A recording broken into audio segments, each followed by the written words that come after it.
अब तक बहुत सारे नौजवान बहुत सारे तदफीन में जुड़े हैं, लेकिन इस मरहूम की जो दर्द भरी दास्तान है, मैं चाहता हूं कि आप भी सुने और तमाम इंसानियत भी सुने और इनकी हक़ में दुआएं भी करें कि इंसान कैसे कैसे दर्द से सफ़र से गुज़रता है। जब ये अच्छा कमाते थे, केरला में रहते थे, सऊदी को गए थे, सऊदी को जाकर 90s की बात कर रहा हूँ, उस वक्त पर इनकी सैलरी 30,000 रुपये थी। 30,000 रुपये कमा कर अपने बीवी बच्चों को इंडिया देकर भेजते थे, बच्चों को काबिल भी बनाया। हम तो बार बार सुनते हैं कि माँ बच्चे को पेट में 9 महीने पालती है, लेकिन बाप जहन में ज़िंदगी भर पालता है, अपने औलाद के लिए कुछ भी कुर्बानी दे देता है। लेकिन जब बाप के पास पैसा आया, यानी इस मरहूम के पास, शमशुद्दीन साहब के पास, तो इन्होंने बीवी बच्चों को सऊदी को बुला लिया। सऊदी को जब बुला लिया तो इनको भी, यानी इनके वाइफ को भी जॉब पे लगाया गया। वो जॉब करना चाहती थी शायद, तो जॉब को उनको लगाया गया, तो उनकी सैलरी हो गई 60,000, इनकी सैलरी थी 30,000।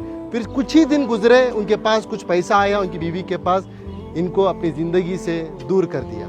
ये एक दिन था, ये अपनी बेटी से मिलने के लिए, अपनी औलाद से मिलने के लिए सऊदी में ही, जो इनकी बीवी अलग फ्लैट लेकर रहती थी, वहाँ पर जाते हैं।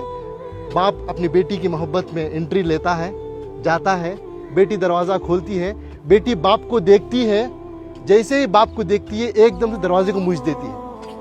एक तमाचे की तरह इस मरहूम के चेहरे पर पड़ा। ये मैं नहीं कह रहा हूँ, ये इनकी खुद की ज़बानी है। मरने से पहले, कुछ दिन पहले इन्होंने इस वाक़े को बताया है। इसके गवाह हमारे इनायत साहब है, कहाँ है? हाँ, ये है। ये बता ये रहे हैं कि सऊदी से दिल दुखने के बाद, दर्द मिलने के बाद, बेंगलुरु के एक टॉप एरिया में एक बिल्डिंग में एक मैनेजर के तौर पर काम करते थे।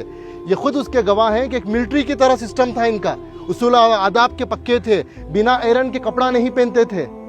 ऐसी अपनी जिंदगी, छोटा सा कमरा था, सीढ़ियों के नीचे से बेड डालकर, एक पंखा लगाकर, उसे भी पाक साफ रखकर जीते थे। ये पूछने लगे कि भाई, मैं तो समझा आप एक सिक्योरिटी गार्ड है, लेकिन आपकी ये पाकी सफाई को देखकर, आपकी ये मिलिट्री सिस्टम को देखकर, आपकी इस डिसिप्लिन को देखकर मेरे अंदर सवाल पैदा हुआ, आपकी ज़िंदगी में क्या हुआ? तो उन्होंने ये अपनी दास्तान सुनाई, ये दर्द बताया। तो बस मैं इंसानियत से यही बात कहना चाहता हूँ कि दौलत तो कमाना है, वो मुकद्दर की मिलेगी, लेकिन अपने रिश्तों को बनाएं पहले, अपने बच्चों को, अपनी औलाद को मुसलमान बनाएं, इंसान बनाएं। आज पता चला कि इनकी औलाद अमेरिका में है, USA में है, लाखों के रुपए कमा रहे हैं, लेकिन अफसोस की बात, दौलत तो दौलत है, उनके पास बाप के जनाजे को आने की तौफीक तक नहीं हुई। ये अल्लाह का करम है कि अल्लाह ने मुझे और आपको चुना है। मैं और आप आए नहीं यहाँ पर, अल्लाह हमें भेजा है, अल्लाह ने हमें ये तौफीक दी है, तब जाकर इस कब्रस्तान में आए हैं, इस मरहूम के जनाजे में शिरकत कर रहे हैं। इस मरहूम की नसीब देखिए, आज मस्जिद में नमाज़े की जनाजा अदा हुई। इनाम भाई, बड़ा मजमा था, मस्जिद के इमाम साहब, एक आलिम दीन ने इनका जनाजे की नमाज़ पढ़ाई, और तमाम अल्लाह के नेक बंदे मिलकर आकर आज तदफीन के लिए जुड़े।